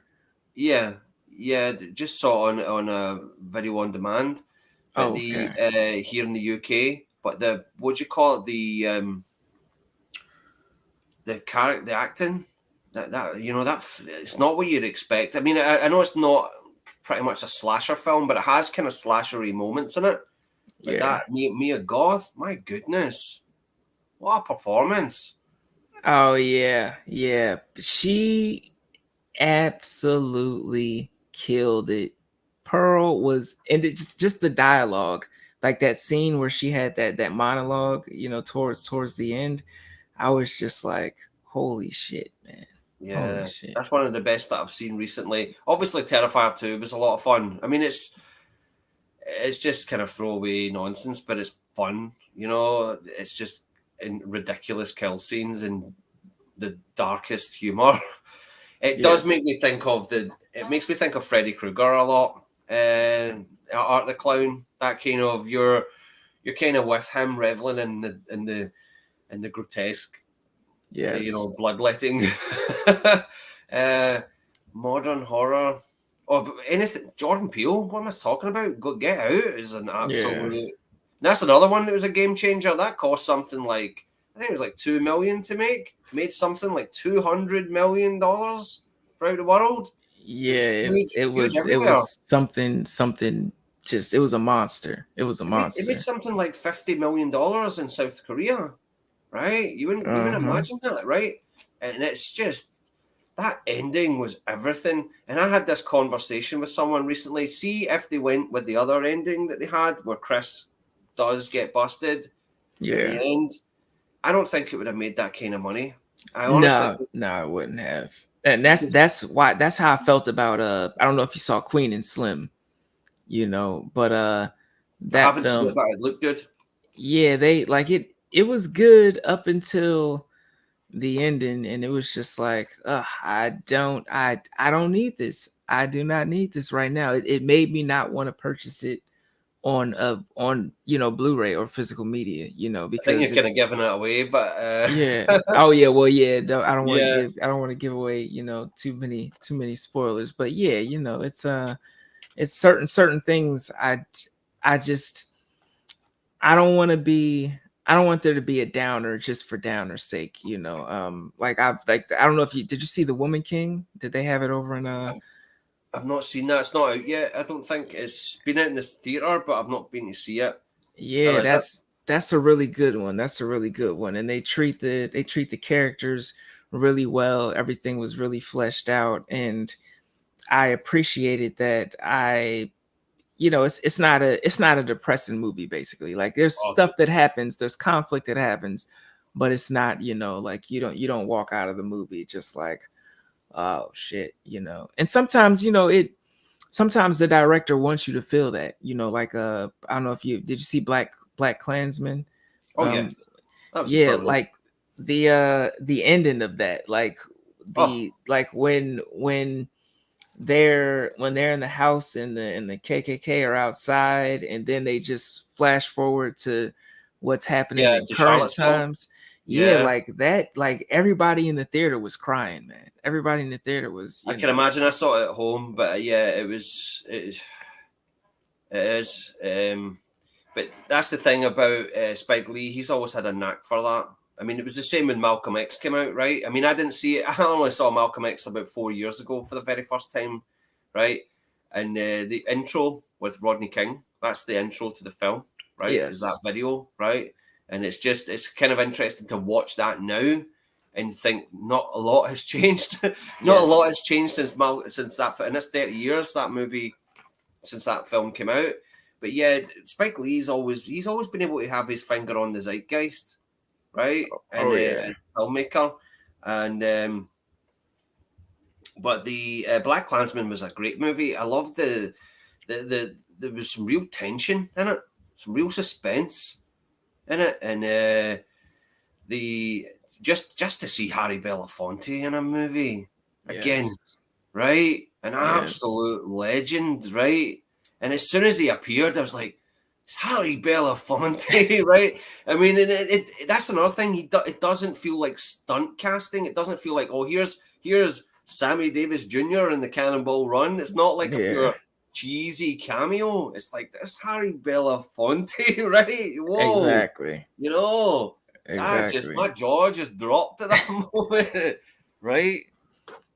Oh yeah, You you know, have those moments, you have those moments where it's just like, oh, this person, just their presence is oh, very, just oh, is very guy's a commanding. legend, right? And I'm not saying I say that liberally sometimes, but Harry Belafonte, my goodness, right? And that's the kind of thing. He'll come out for a Spike Lee movie. Anybody else, he'll be like, no, I'm too busy, right?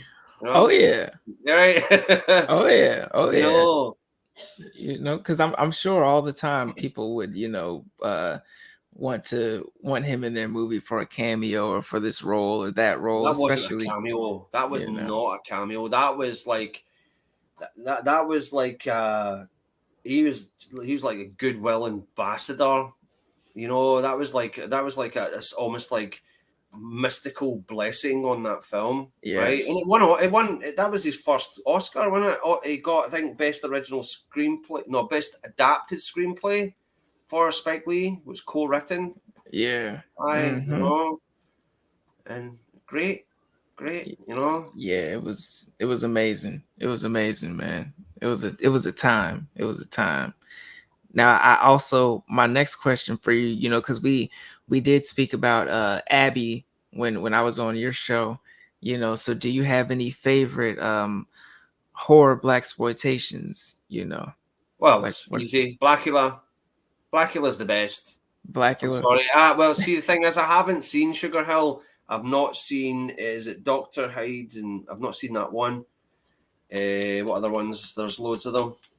Oh dude, you gotta see Sugar Hill. Sugar Hill is JD's Revenge. I've not seen JD's oh Revenge. yeah, JD's But Revenge is I've another seen one. Blackula and Scream, Blackula Scream. I'm not much of a fan of Scream, Blackula Scream, to be honest. But Blackula to me is a perfect movie. And in fact, a few weeks ago, and I've got it on a hard drive. I went and put it on. I just thought I'd watch the start of Black. I love the opening scene. I love that scene with when he gets when Dracula, Count Dracula captures him and he drinks his blood and he curses him with the name. I just think that's a great scene. I think the Oh actor yes. who plays Count Dracula is brilliant. He is great in that scene. And I thought I'll just watch the opening scene, right, and not bother with it. I'll turn it off, right? No, to watch the rest of it. It just sucks me in, right? And even some of the comedy, every funny part in it lands, and it doesn't distract you from the film. It's a really good juggling act. Yeah. Yeah. I contacted William Crane, the director, on Twitter, and thanked him. Wow. Yeah, he's coming to the UK. He's coming to London this month because they're doing a 50th anniversary screening of Blackula and a couple of other Wow. ones. I think they're showing what's the other one? Ganja and Hess. They're showing Yeah, Ganja and Hess yeah, as well, Ganja and Hess is another right? classic. And but Blackula's the main event, right? So, and the way you look at it, if you go up to you go on at the British Film Institute website, right, and they've got Blackula there, and the way they talk about it is just it's not. I've never seen a film from that era being spoke about like this before, right? And it's nice because it's just like I personally I don't like the term black exploitation, right? I think it's kind of lazy, and when you do some research into where it came from, it came Yeah. from like anything, it comes from journalists, and it came from the film Superfly, because the film Superfly had a character that was a drug dealer, and the critics, when they reviewed that film, they said, this is black exploitation, right? Because it's glamorizing drug dealing. That's what they got from it. And so that was the name that stuck, and they just kind of kept that going. Yeah. Right, but Blackula is not a piece of exploitation. There's not even any nudity in the film, right? When you think of exploitation films, you think of nudity and you think of sleazy behavior. It isn't. It's a really good vampire movie. That's it. Right? Oh yeah. Oh, definitely. Like, Yeah, but I adore it. It's got some tense moments. That sequence with the female vampire that's running down the corridor. yes. Oh, Yeah, that's that's terrifying, right? That I saw still that as terrifying. I saw that as a child, and it just scared the wits out of me, right? But I found out that in order to do that, he had, because he was working for American International Pictures at William Crane, right? And he couldn't. He in order to achieve that shot, he had to get a very particular camera to take that shot, like a kind of fast speed film, to get that slow motion effect. Yeah. And because if you just slowed down the film, it would have this jittery kind of thing. So he wanted to get it so it looked really smooth.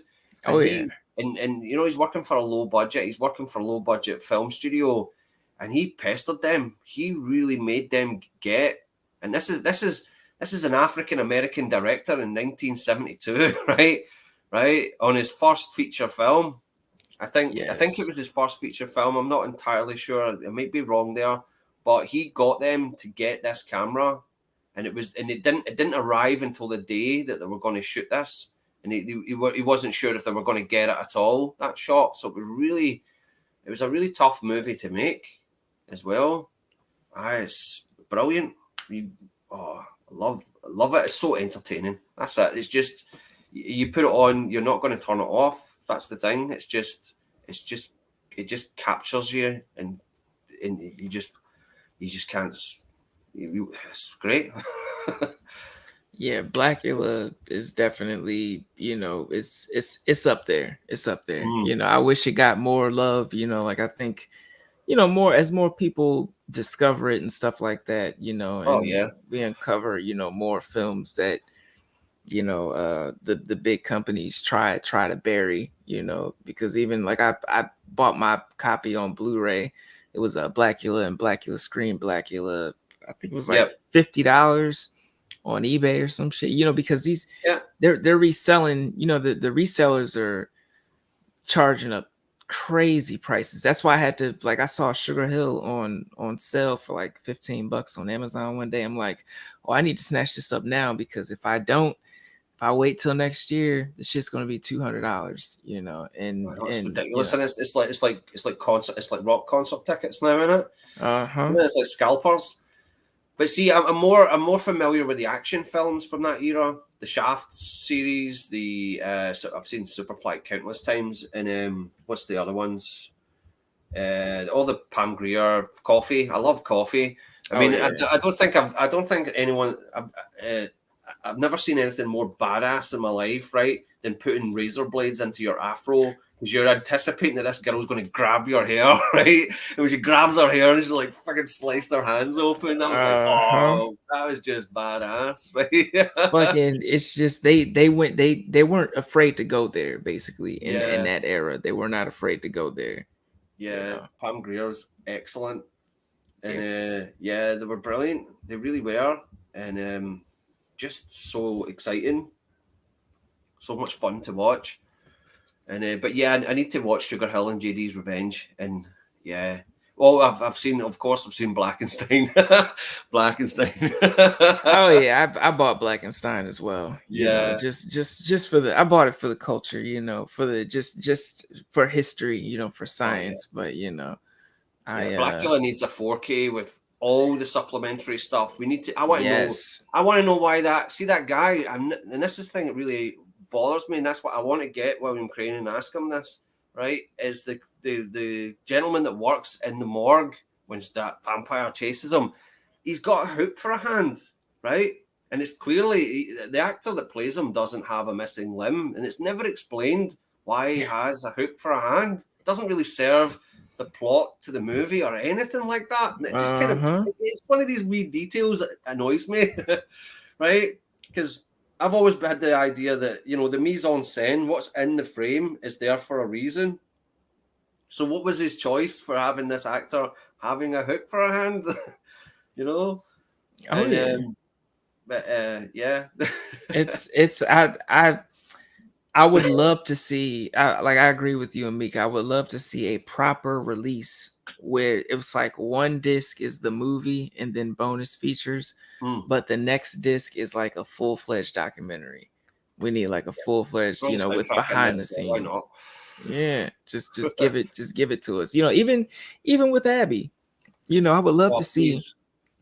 love to see. Abby deserves to get released properly finally. That film was so entertaining, right? Mhm. It's definitely one of the best possession movies I've seen.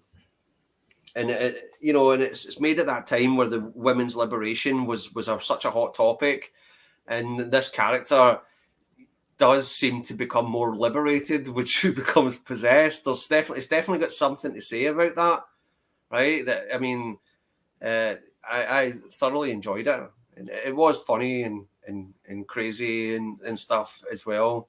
And it was good. It was good to see William Marshall again. He's brilliant. Do you know that Yes. his son, William Marshall, Blackula himself, Prince Mamawaldi, his son has a YouTube channel, and he Oh sings. wow. Yeah, he's a singer. And the reason I found this out is because I was looking for loads of stuff on William Marshall, and there's interviews with him, all these archived interviews. So I clicked on the channel that held all these archived interviews. It turns out it's his son, and Wow. he's like singing all these like Smokey Robinson songs and stuff like this. And I'm like, oh wow, cool, son of Blackula. Yeah, that's shit. That's what we need. Shit, the movie. Yeah. That's the title right there. Son of Blackula. So I Shit. do get obsessed. If I find a film that I adore, then I want to know what they had for breakfast that morning. Right? Seriously.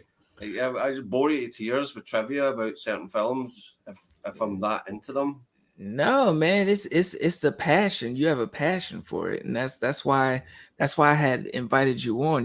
Because Mm. you are one of the people who can just go on and on and Talk on and about give me the ins and outs like a historian. Like I feel like I'm in a museum, and you're the tour guide. You're the tour guide for the movie. yeah, So the that's crypt how keeper. yeah, that's how it feels sometimes, man. But do you have Oh, a favorite do you have a favorite horror villain? horror villain. Yeah. Oh, gotta love Captain Rhodes from Day of the Dead. My goodness. Oh, And I met yes. him too, the actor Joe Pilato. He was really nice, but yeah, he's such a horrible character, right? And he gets the worst death as Oh well, yeah. Oh right? yeah. And he even says choke on it, right? I mean, it's totally unrealistic that if you're being disemboweled, you're going to be able to talk, but it works somehow.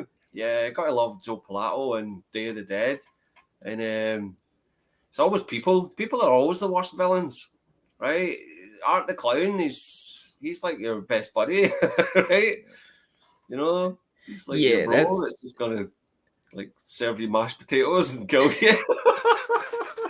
it is true though, man. People are always the worst villains. Like I think the worst one of the worst villains for me is if you ever seen the animated Hunchback of Notre Dame. All Like right, the character in there, the villain in there.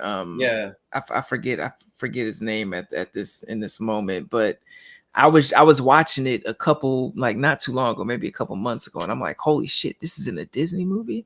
Like hmm this shit is wild. This is like he's about to throw a baby down a well, down a gutter, just like no cushion, no nothing. Just I'm like, whoa, this is very, very violent, but it's a human. He's not a monster, even though you're dealing with, the hunchback of Notre Dame, like the spookiest and yeah. scariest person in here is, this human, this or this. Another one who's sorry to interrupt you there, No, no Tyrone. problem, no problem, man.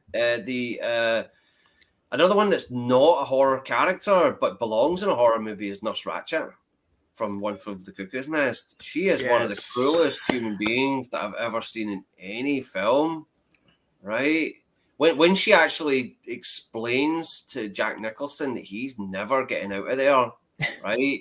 Because he thinks he can just joke around and all that, and she's like, "You're not going anywhere," right? the way she tells it to him, man, Mm-hmm. it's just wicked. She's just one of the most evil screen characters ever, right? And she's not in a horror film, but I don't know, that gives me chills. That movie. Oh yeah. Oh yeah. It's nothing like a good horror villain that just like makes you like, oh, how did you get this way? Like how did you like what's your origin story? Like how did you I know you didn't just wake up one day and decided, just to start killing puppies, and making coats, like how did you get this way? You know. Yeah, So precisely. yeah, but now that I know your favorite horror villain, do you have a favorite final girl Oh or yeah, horror Nancy hero? Thompson. I'm sorry, Laurie Strode. You've went right down. Your stock is lowered for me after that last one.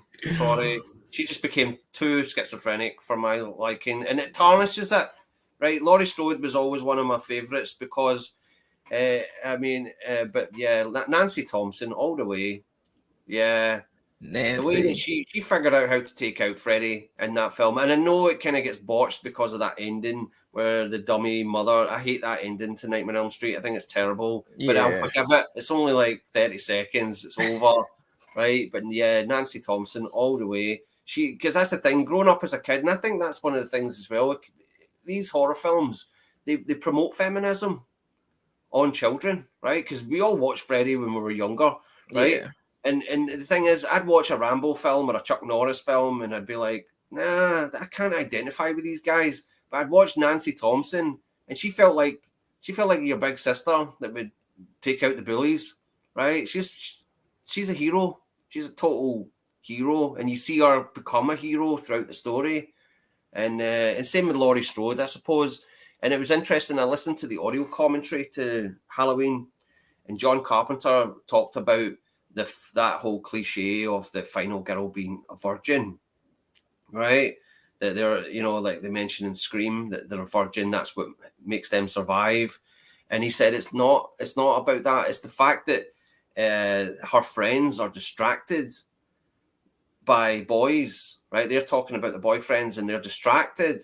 So they're not aware that there's somebody creeping about. Whereas Laurie's totally Mm. aware, right? She's not got that distraction of having a boyfriend, right? So she notices Michael Myers is out the window and he's across the street. I didn't even think about that. That makes total Yeah, that was why sense. I chose for her to not have a boyfriend, was because that would be too much of a distraction, right?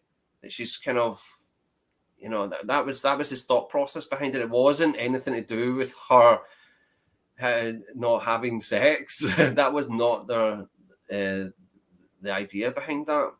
Cause I know his wife, Deborah Hill, like Yep, she wrote on that and she contributed to like the yep, dialogue between the girls and stuff like that's that, right. which made it real, you Yeah, know. because she said that was her relationship that she grew up with. That was her friends. That was based around the sort of childhood that she had, and apparently the whole sequence with Michael Myers wearing the sheet and Yeah. pretending to be the dead boyfriend. That was Deborah Hill that concocted that idea as well. So yeah, she Wow. really contributed to some great Iconic. aspects.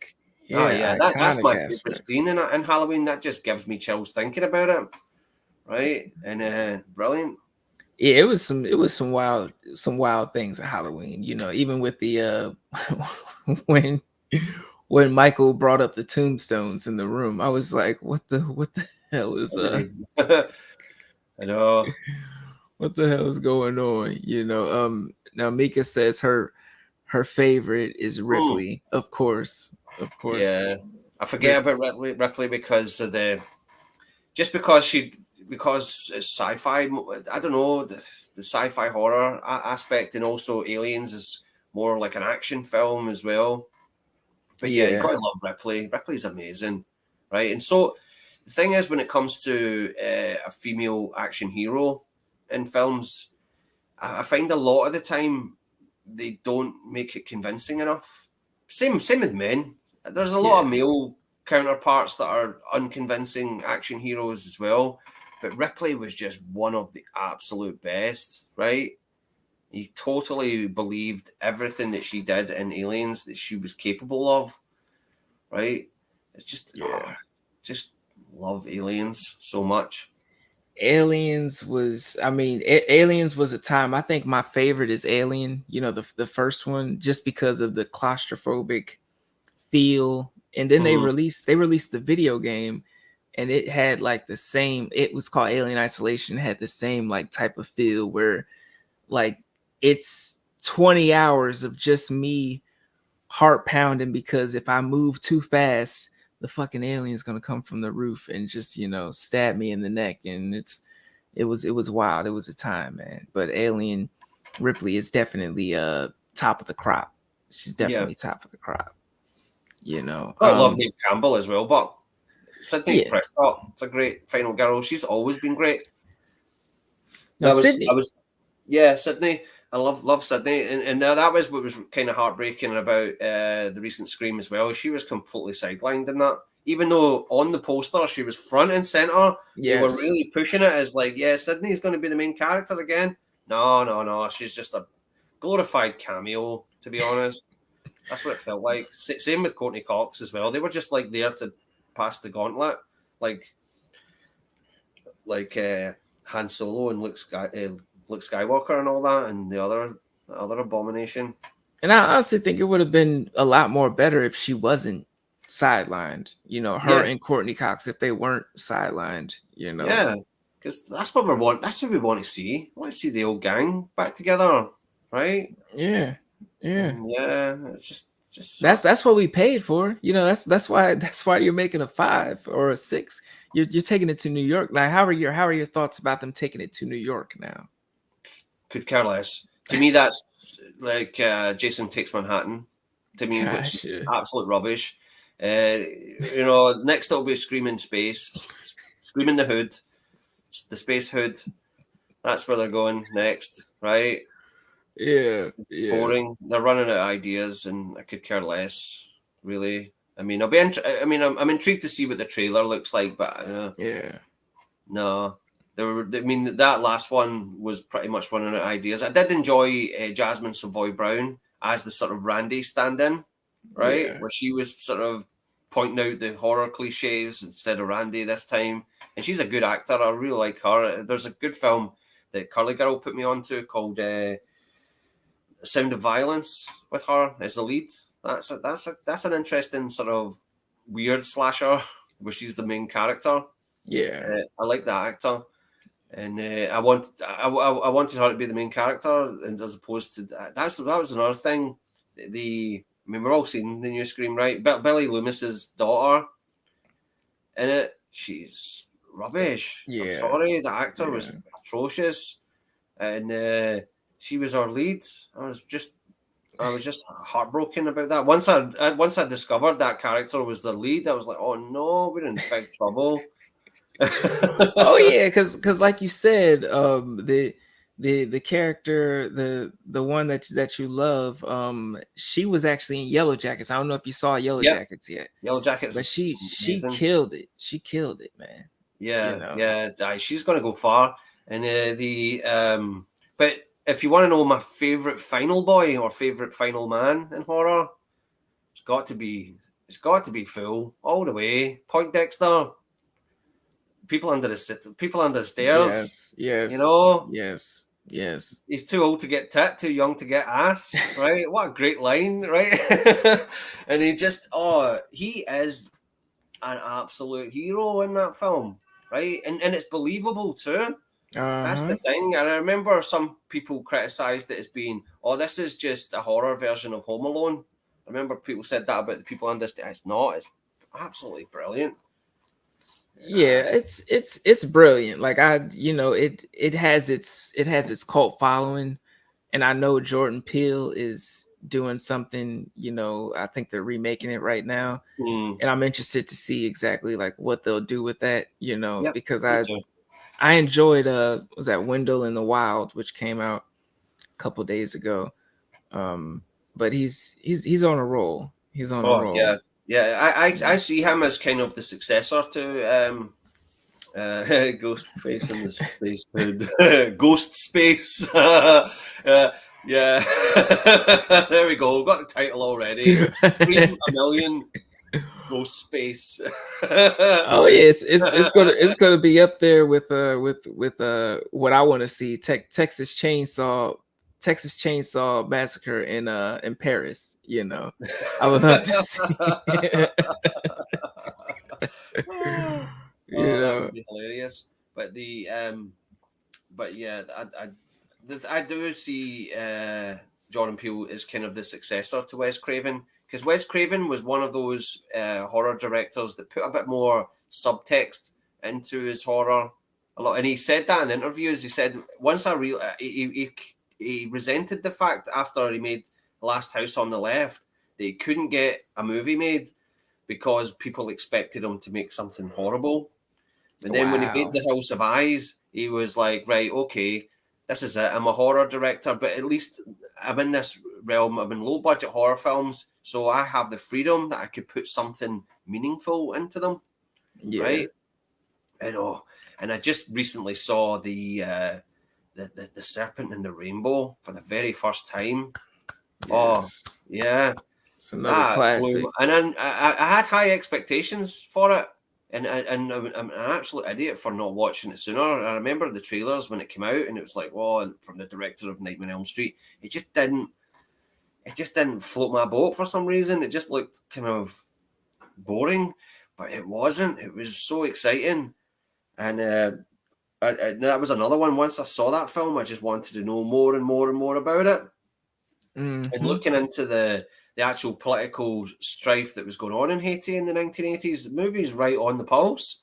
That was going on right there and then. The whole Duvalier um, hierarchy, the this family that ran that country, they were he was like baby doc. He'd left. He'd actually ran out of the country, and I think the Americans helped him as well. And you Yeah. get that you get that's kind of going on in the background in the Serpent and the Rainbow. It's such a fantastic movie. That whole and for scares, I mean, the sequence in it where Bill Pullman is in the coffin and it's filling up with blood and just the absolute terror on his face. Oh my god, the acting is just superb, and I think that's what put me off seeing it back then, because Bill Pullman to me was a comedy actor. I'd seen him in Yeah. Ruthless People and Spaceballs, and I was like, I can't take this guy serious. He's not a horror actor, what an imbecile. And Zeke Smokey, the antagonist, oh, he is terrifying, absolutely brilliant. But at the same time, even though he's this villain, you kind of get an idea where he's coming from. Here's this American invader coming in to steal our voodoo medicine, right? Steal Well, all our secrets. that's the It's best villains, man. The best yeah, villains. where they've got some sort of motivation that somewhere you can understand them. Yeah, he's Yes. another great one. We were talking about villains. Yeah, that character as well was just amazing, and the fact that you first see him when he's in the Amazon and he's drank ayahuasca and he has this ayahuasca hallucination and he sees him like like about Yes. 5 scenes before he's even met this character. That's frightening, right? This character's already haunted his hallucinations way before, and he's in a different continent, right? Oh, Uh-huh. oh, Uh-huh. powerful stuff. I'm Yeah, so glad you brought up the rainbow and the serpent, yeah. Yeah. It's just a Yeah. remarkable horror movie. Yeah, that's another one that needs to be, like of course it's got its cult following, but it needs to be, celebrated a little bit more. And I Yeah, think I'm gonna do a series, just breaking down these movies that need to be celebrated a little bit more, because everyone's like, oh, let's talk about Halloween. Halloween ends and all this shit. Yeah, um, I know, it's I'm such like, a it's fun. distraction. It's fun just talking shit, because everybody feels. Well, it's a lot of. You know what? There's some people who really loved Halloween ends, and I respect it.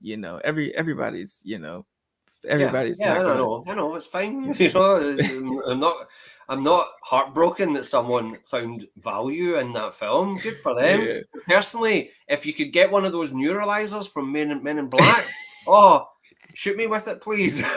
Right? You know, Uh, remove that from my memory. Oh, but I'd still be yeah. an idiot and check it out again once I forgot about it. I'd be like, oh, there was a Halloween Ends. Oh, I need to see that. Oh. Or And even that's the thing. They've totally got you, ain't they? Even though everyone's telling you, by the way, it's rubbish, the most boring film of the year, you still have to know. You still have to see it for yourself, well, yeah, right? like even though you brought up Men in Black, I would love to see a horror remake of Men in Black. Like that just popped into my brain. I'm like, I would love to see a horror Well, remake of Men here's in the Black. closest thing. There was a television series in the 90s called Dark Skies. Did you ever see that? I didn't see the TV series, but I did see the movie, the remake that came Yeah, out, but it was I don't crappy. think that's related. It's got the same title, but there was a television series in the 90s called Dark Skies, and at the time it was kind of seen as the poor man's X-Files, right? Yeah, Whereas the X-Files was, you know, it's set in modern day. Dark Skies was set in the 1960s, right? And it was the kind of it based a lot of its sort of stories around alleged factual alien abductions and things like that that happened in the 60s yeah. allegedly, because you know it might be just made up anyway. And that was what was really interesting about it, and it had a kind of horror aspect, and the pilot episode of it was directed by Toby Hooper, and it was a really good Wow. pilot episode. And it, they had a Men in Black sort of organization. What were they called? Majestic, they were called Majestic, or Majestic 12 or something like that. They were the sort of Men in Black, the people that would just show up at UFO sightings and stuff like that, and they would capture you and and find out what you knew. And there was the aliens in it. There was a sort of invasion of the body snatchers element going on in it, where the Wow. aliens would put this creature in your up your nose, and it would control your brain and all that kind of stuff. It was good. It was enjoyable. But it didn't last very long. It wasn't very successful because at the time people just went, "No, it's not the X Files. We don't want that," and it died. Yeah. But that was probably the closest you'd get to kind of evil sort of Men in Black kind of thing. Yeah. I would love to, now that you bring that up, I have to dig and see that if it's on YouTube or Tubi. Hopefully it's on, Oh, you'd probably be on there. Yeah, it is. It yeah. was really good. And I remember that, you know, there's that thing in Watts in Los Angeles, the Watts Towers. Yeah. Yeah. That were like built out of like pieces of scrap that this one guy built over a decade. I don't know, it was over 10 years that he spent building this thing, and it's kind of, and I don't think really anybody knows why he did it. Well, they kind of tried to tie that into alien abduction as well. So they tie in all these sort of historical things like the JFK assassination and all these sort of things that went on. They tie it all into aliens. It's all the aliens that are doing it. And that was kind of fun. Bit of a history Wow. lesson at the same time. Wow. I yeah, actually need to do my research on that because as a kid I had all these books on like the Men in Black and aliens and just abductions and all that, and as an adult I don't know where those books are, but I need to get Oh, back into them. I need to that get sounds back into them. interesting. Yes, yes, yes. Now I have one more question for you before we get out of here. And thank you so far for rocking with me and just having this great conversation about horror and just about movies in general, because you're just a well of knowledge and passion when it comes to this.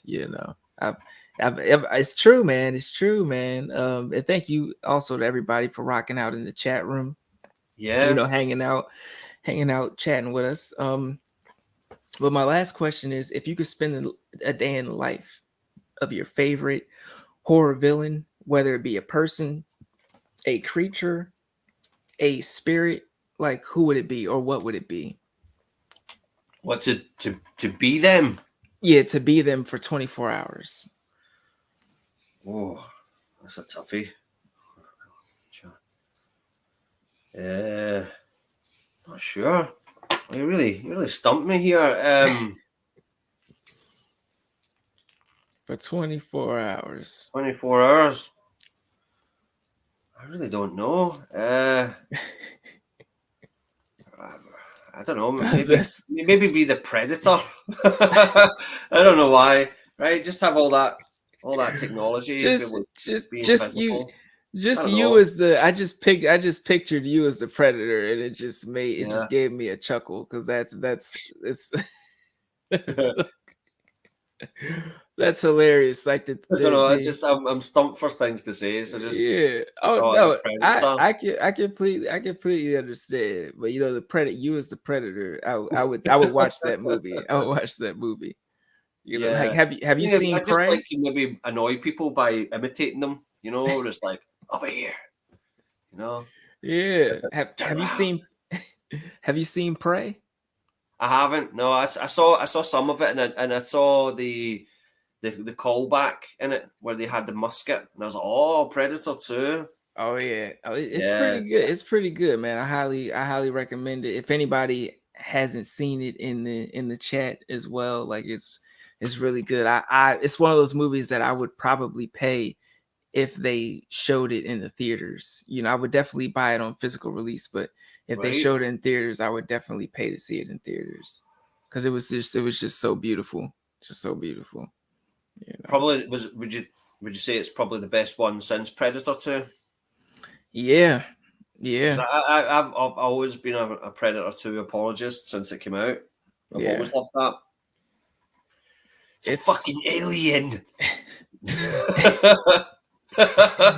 it's definitely up there with storytelling, with just you know the predator aspect and how he's moving and just like the technology, like it's definitely up there. And just you know Yeah, what they're how they used it, because so many times when we see like a predator movie, it's seen from like one lens, and they took that story or that lore and just put it in another, you know, another decade, another time period, and was like, all right, let's see how these people deal with this predator. And it was amazing. It was amazing. mm, You know, it's something I definitely highly recommend. yeah. But yeah, thank you for joining me tonight, Terrence. You know, I can't wait to have you on again, man, Oh, because you're such an likewise, the door swings both ways, man. I'd love to have yes, you on Psychobabble Live again. That was a great yes. time. Yes, it's always a fun time hanging out with you, Curly Girl, and Wes. Like you guys are amazing. So if you have not checked it out yet, people, go check out. It's actually in the description on this video. Go check out Psycho Babble Live. They've got a lot of amazing episodes, especially with a lot of amazing content creators, people who are passionate about films, you know, and a Yeah, lot of we'll have a horror good laugh. films. Yes, and have a good laugh, you know, like Yeah, it's a lot of good people, a lot of people that I've interviewed, you know, have gotten their time to shine over at Psycho Babble Live, and it's just a good time. Pop some popcorn and make it a night or make yeah, it a day. yeah, absolutely. Oh, that was magical, man. That was. See, you've got it down pat. You've got it down pat. Now I need a pumpkin. Do you guys see? Do you guys see the homage Oh yeah, that this man is paying right now? yeah. It's based on Yes, Halloween. yes, yes. Because Halloween just does not end No, it no don't end. way. No, It no, don't end. It don't no. end. We've Oh, only just begun. oh yes. Absolutely.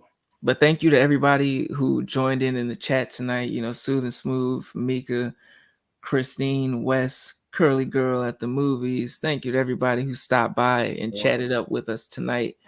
Um, and until next time, you know, but make sure that you follow this man right here. Also on Instagram, Terrence Miguana, same name on yeah, Instagram.